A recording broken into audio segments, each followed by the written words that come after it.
Welcome back to Paddy's Golf Tips. We're here at the club at Carlton Woods in the Woodlands, Texas. So I'm going to talk a little bit about speed today, a subject really close to my heart. So a couple of ideas. First and foremost, speed is about breaking inhibitions. So we're not talking a situation here where accuracy, trying to hit it straight, trying to hit it under control, those sort of things are not going to help your speed. We're looking for raw speed here so that when we go and play, we can taper it back a little bit and play within ourselves at maybe a slightly higher level. So it's about breaking inhibitions. First thing you really need this if you're going to work on speed, is you need some sort of launch monitor. I've got a PRGR monitor here, $229, the best bang for your buck you're going to get in golf. You need this feedback. Even this alone, with the feedback, you'll start to see that certain swings, maybe a shorter swing suits you, maybe a longer swing suits you, maybe a faster backswing suits you, but you need the monitor to tell, because as we've seen with all different people, some things for some, some tips for some people, they don't work for everybody, okay? So definitely get a monitor. Okay, outside of that, now we're trying to break inhibitions.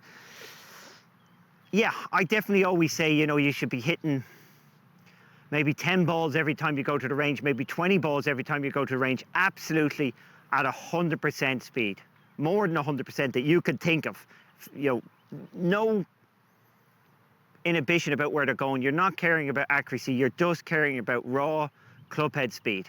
We will taper it back, but you want to break that. So for inhibitions, right, where do you go? Because you will plateau, like even if you're hitting shots and you have the monitor, that will take you so far. You've got to have, I suppose, training aids to do it.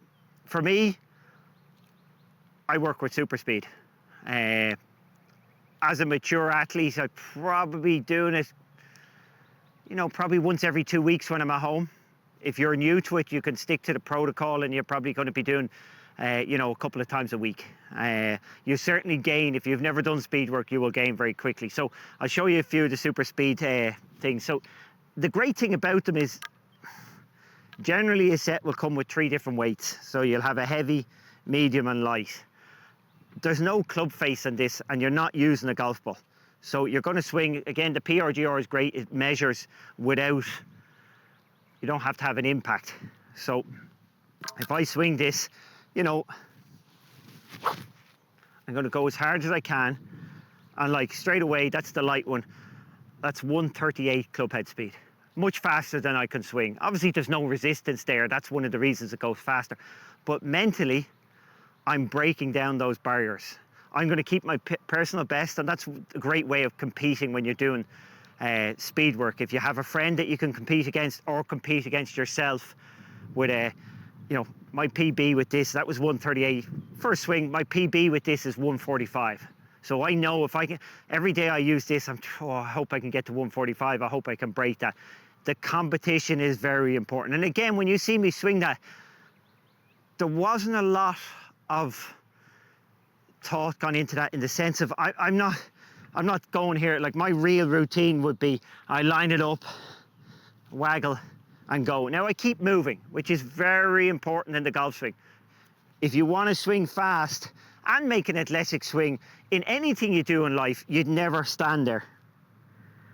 This is not going to help speed standing still. So as you can see, my normal one is 2 waggles and go. But when I'm even doing speed work, I'm even quicker. I'm just like, okay, I want to go speed. I put the club down, I give some big waggles, and I go. Lots of different variations in doing that. You can do it with backward steps, so to get your backswing going. You can do it with a forward step. Lots of ways. The whole idea, as you can see, is I'm trying to create speed with some violence, if anything, but I'm trying not to have any inhibition about, matching anything up. Where is it going? I'm purely trying to swing this stick as fast as I can. The great thing with this is, and what I find with these particularly, and what I like about it is, some days I'm quick with the heavy, some days I'm quick with the light.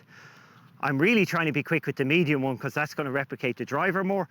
But you just don't know which one's going to come. But I like the fact that there's variation. It's always about stimulating your central nervous system, fooling it in some ways, getting it to do something different. It's you know, all sports are at the same thing. We're trying to trick our central nervous system to create a new ceiling. So if you swing at 100 miles an hour, we're trying to get our central nervous system to swing at 110. So when you relax and think you're swinging normal, you'll actually be maybe at 105. So you've got to get to 110 if you want to play at 105. And that 105, I swear, will feel easier than your previous 100. So that's why you work on speed. It's not that you want to be out of control on the course.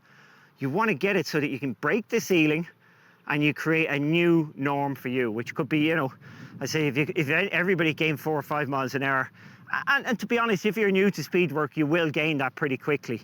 Later on, when you're older like me, there's a bit of a plateau if you've done speed work all your life, but that's why you need the variation of different weights.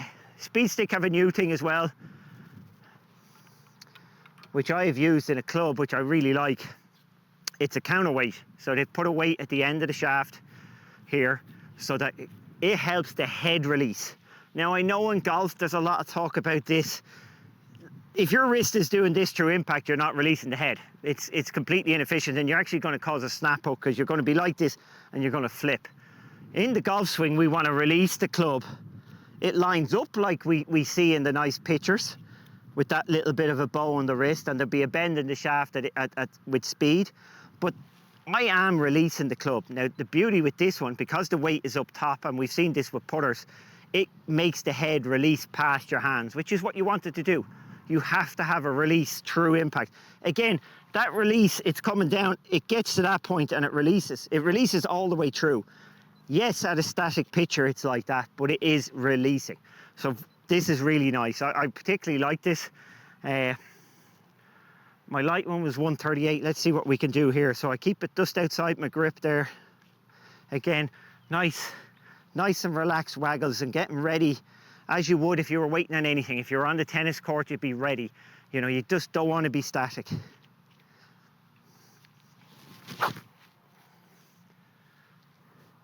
Straight away, that's 6 miles faster, 144 from 138. So again, very nice for me. I really, this one is really helpful for me to get the nice release past impact, okay? The more you release, I swear to you, if you try and release the club, there's very few people these days who cast. If you try and release the club properly with your hands, not hold on to it, you will find you will not hook the ball doing that. That's a misnomer. The people who don't release the club end up stuck and then they flip it, and they're the people who hit the big blocks and the big hooks. So if you're somebody who hits a big block and a big hook, try releasing the club more and you'll find that will go away. Okay, again, as you've seen with the speed work, it's about breaking inhibitions. It's about keep moving, you know, things have got to move. A huge point in speed work, and what's starting to show up, grip strength has a huge part to it. So if you're a young athlete, you know, coming to golf, you need to be picking up heavy things in the gym and holding on to them. So just picking up heavy weights and holding them, walking around, getting that grip, getting used to grabbing and holding heavy weights. If you're interested in a golfing sense, there's been some new innovations for that. I've got one here with me. It's a kind of squidgy grip. So it's a big thick grip. Again, when you have the big thick grip, more of your hands and arms are engaged. And simply, this is, you can hit shots with it, which is perfectly fine. I like to turn it down when I hit shots. So no problem hitting shots with it. Okay. The interesting thing when you hit shots with it, it feels awesome afterwards when you've got a slightly skinnier grip, because you feel like you have more control. But the big thick grip.